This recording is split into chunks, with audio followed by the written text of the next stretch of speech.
Sometimes buying used equipment can bite you, and I'm about to show you why. We got bit pretty good on this one, and I really don't blame the seller. So if you haven't seen it already, we have a video where we are hauling in this New Holland pull type swather here. Brandon bought it for the ranch a couple of weeks ago. We picked it up in Nebraska and hauled it home, and when we went to pick it up, it was dirty. It had just come out of the field, but we were trying to put these transport locks in, and what you do is you lift the cylinders with the tractor, you pull this pin back, and you swing this lock down in place, and it holds it securely to be moved down the road.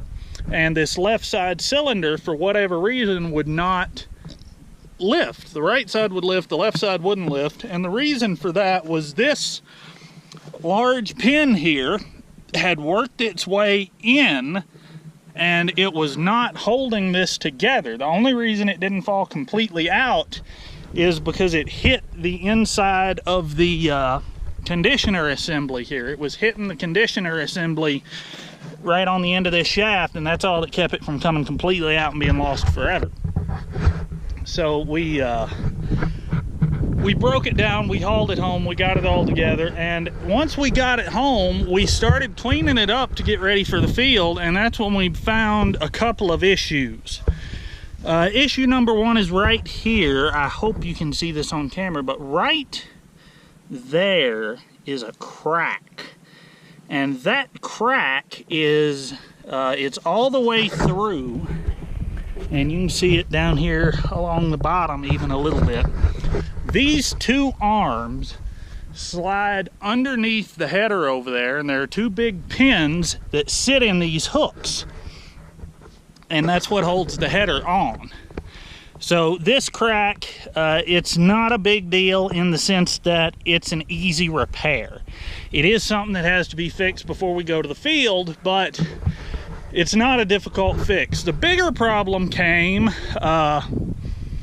while I was preparing to mutilate. I'm doing better with the arm, but sometimes I forget I still have my limits.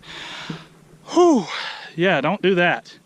While I was getting ready to mutilate my arm here on the Heston, Brandon and the boys were scraping this New Holland clean, because it had, you know, a couple of inches of dirt and funk built up on it from years of use, because this thing was new in like 1994. And Brandon called me over because from where we're standing right now, this thing looks perfectly good. Take it and go to work. But after they scraped off 2 or 3 inches of dirt and gunk and crap, and we walk around to this side over here, a really big problem becomes very apparent, and I'll move in where you can see it, but right here, right along this gusset, the main frame tube of this swather is actually broken. The crack starts, holy mercy, it goes all the way over here. I'm gonna say the crack probably started right here, but if you look closely, you can see it extends all the way over to about here, and then it goes all the way down, and under the bottom it actually splits open pretty far, where it's torn underneath the bottom, and then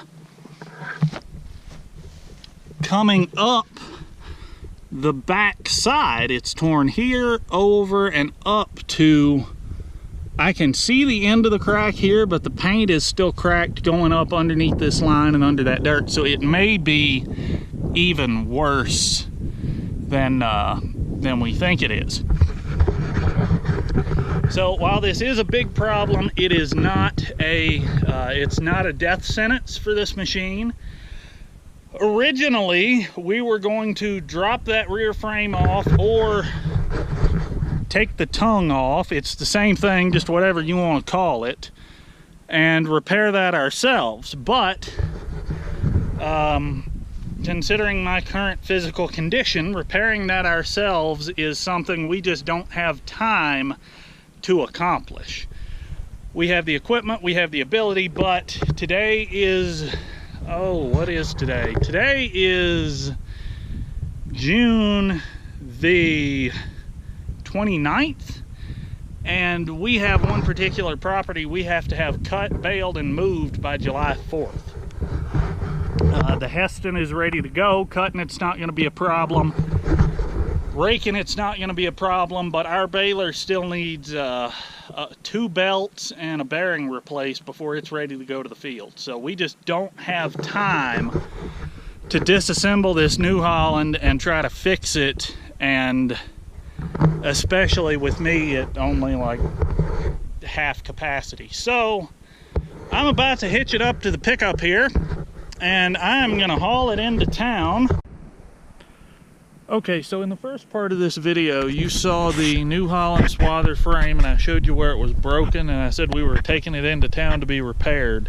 We just got it back. He picked it up a day or two ago, and I want to kind of show you what they did. They did a pretty good job, if you ask me, but right here, I was pointing at that crack beforehand. They fixed that, and if you look under the bottom, you can tell whoever did it was a fairly competent welder, to say the least. But I've always gotten excellent work out of those guys. But moving on to where our main problem was up here at the frame tube, what they did is where this was cracked under the bottom, they made a plate. This and this are both one piece of plate, and they V'd it out to go around that factory gusset, bent it to match the again, to follow that gusset and clear the main frame pin and everything. And then back here you can see it's just one plate that they bent and put all the way across there, and it's welded pretty well, you know, no complaints with the welding. And they did weld on these 2 studs for the hydraulic line clamps. That was really nice. You know, a lot of places might not have thought about that, because I can't even remember if it had those clamps when we took it in. Oh, and over here, where this was cracked, they welded all this up too. I didn't even know that was cracked, but they found that. So there you go. I might end this video here. I might stretch it out and include us reassembling this thing, but there's the brake and there's the repair. So be sure you're subscribed if you're not, so you get the rest of this stuff as we put it together. We've got the Heston in the field. We just moved the rake and the baler into the field tonight, so be sure you're subscribed to keep up with the hay season. And yeah, thanks for watching. Ivy, let's go. Come on.